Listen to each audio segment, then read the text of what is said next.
conocer la doctrina, debemos paladearla, gustarla, saborearla.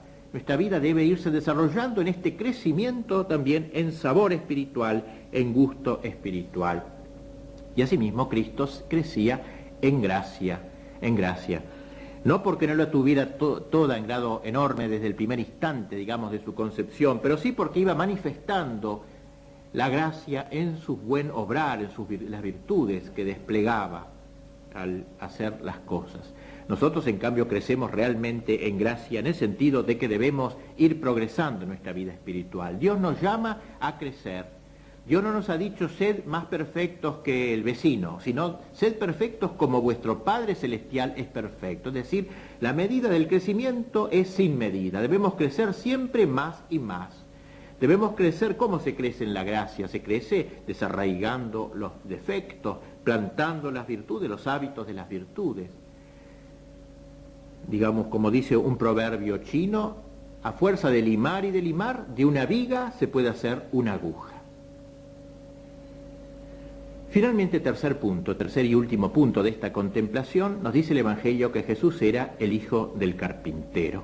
Es decir, que se nos indica que realizaba un trabajo manual. Es decir, que Cristo pasó 30 años de su vida no escribiendo libros de espiritualidad, libros de teología, de filosofía, como podía haberlo hecho tan bien, sino que se la pasó 30 años de su vida trabajando.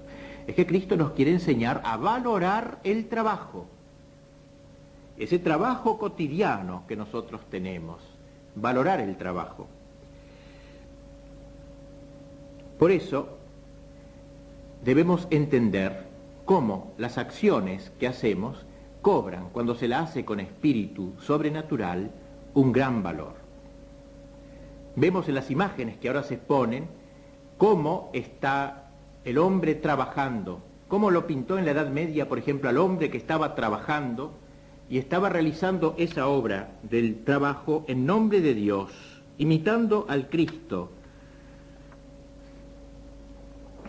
Debemos poner en el trabajo toda nuestra alma, cualquiera sea, en lo cotidiano, eso que tanto nos cuesta, que se nos hace monótono, y sin embargo es lo contrario, precisamente en eso cotidiano, donde debemos aprender a encontrar a Dios, debemos saber encontrar la paz en la fidelidad a lo cotidiano.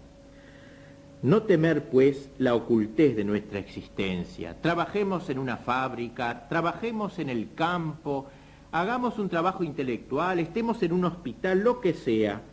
Debemos cambiar nuestros falsos conceptos de heroísmo. Este es nuestro heroísmo, la fidelidad.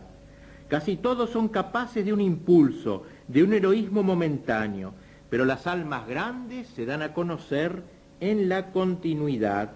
No se nos ha llamado a batir récords, a sobresalir, a hacer lo que nadie ha hecho. Esta tentación es cada vez más punzante en nuestro tiempo. Los hombres creen que deben cambiar todos los días, una especie de picafloreo, digamos así. Uno tiene que cambiar para encontrar belleza en las cosas. Y sin embargo, las almas grandes saben gozar siempre de las mismas cosas. Lo importante no es el número de cosas que uno hace, lo importante es el espíritu con que se las hace. Resulta tan fascinante pelar papas por amor de Dios que construir una catedral. Lo importante no es lo que se hace, sino cómo se hace. No es el número de cosas que se hace, sino el espíritu con las cuales se las hace. Como dice un axioma antiguo, Dios es el que premia los adverbios, porque a veces son más importantes los adverbios que los verbos. No es tan importante hacer esto, un edificio inmenso o un ranchito. No es tan importante escribir una suma teológica que un artículo, sino que lo importante es hacerlo santamente, inteligentemente, profundamente, es decir, los adverbios. Dios premia más los adverbios que los verbos.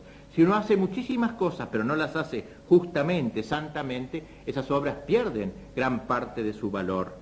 En cambio, Cristo nos enseña en Nazaret a valorar estas cosas pequeñas. Mejor, digamos, no hay cosas pequeñas, solamente hay una manera pequeña de hacer las cosas.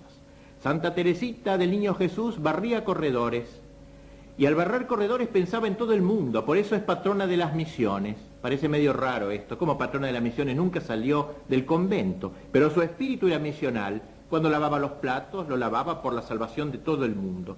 No es tan importante lo que se hace, sino cómo se lo hace. San Francisco Javier también es patrono de las misiones, él recorrió todo el mundo misionando, pero ella, la Santa Teresita, es tan misionera como Francisco, porque no era tan importante recorrer el mundo, sino el espíritu con que tanto Francisco como Teresita hicieron lo que tenían entre manos.